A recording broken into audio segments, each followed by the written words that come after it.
ஜெய் சாய்ராம். ஜெய் குரு தேவதத்தா. குருர் பிரம்மா குருர் விஷ்ணு குருர் தேவோ மகேஸ்வரகா. குரு சாட்சாத் பரபிரம்மா தஸ்மை ஸ்ரீ குருவே நமகா. தியான மூலம் க்ரூர் மூர்த்தி, பூஜா மூலம் க்ரூர் பதம், மந்திர மூலம் க்ரூர் வாக்கியம், மோட்ச மூலம் க்ரூர் கிருபா. ஓம் ஸ்ரீ சுவாமி சமர்த்த. பேசும் தெய்வம் அக்கல்கோட் மகாராஜ் அருளாட்சி. அத்தியாயம் 6. பாபாஜி பட்டின் கிணறு. குருநாதர் மங்கள்வேடாவில் வாசம் செய்தபோது பாபாஜி பட் என்ற ஒரு அந்தணரின் வீட்டில் சில நேரங்களில் 15 நாட்கள் முதல் 1 மாதம் வரை சென்று தங்குவார். அவ்வாறு ஒரு தடவை சுவாமிகள் அவரது வீட்டிற்கு சென்றபோது அந்தணர் வெளியே போயிருந்தார். அவரது மனைவியும் சுவாமிகள் மீது அளவிலாத பக்தி கொண்டவராகையால் சுவாமிகளை வரவேற்று வீட்டினுள் அமரச் செய்தார். அப்போது சமர்த்தர் தமக்கு குடிக்க தண்ணீர் வேண்டும் என கேட்டார். அம்மணியும் ஒரு நிமிடத்தில் வெளியே செல்ல ஆயத்தமானார்.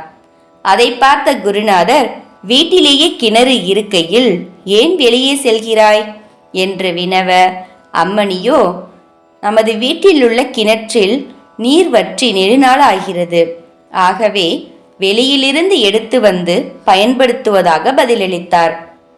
ஆனால் சமர்த்தரோ, வெளியே போகாதே, உன் கிணற்றிலேயே நிறைய தண்ணீர் இருக்கிறது, வா உனக்கு காண்பிக்கிறேன் என்று கூறி விறுவிறுவென்று கிணற்றை நோக்கி விரைந்தார். அம்மணியும் பின்தொடர்ந்து சென்று பார்த்தபோது அவரது கண்களை அவராலேயே நம்ப முடியாத அளவுக்கு கிணற்றில் நிறைய தண்ணீர் இருந்ததைக் கண்டு பூரிப்படைந்தார்.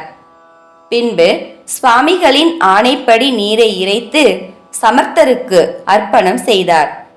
அந்த நீர் முன்பை விட மிகவும் சுவையானதாகவும் தெளிவாகவும் இருந்தது. வெளியே சென்றிருந்த பாபாஜி பட் வீட்டிற்கு திரும்பியவுடன் நடந்ததை கேட்டறிந்து சுவாமி மகாராஜின் பாதங்களில் நெடுஞ்சான் கிடையாக விழுந்து வணங்கி தனது நன்றியை தெரிவித்தார்.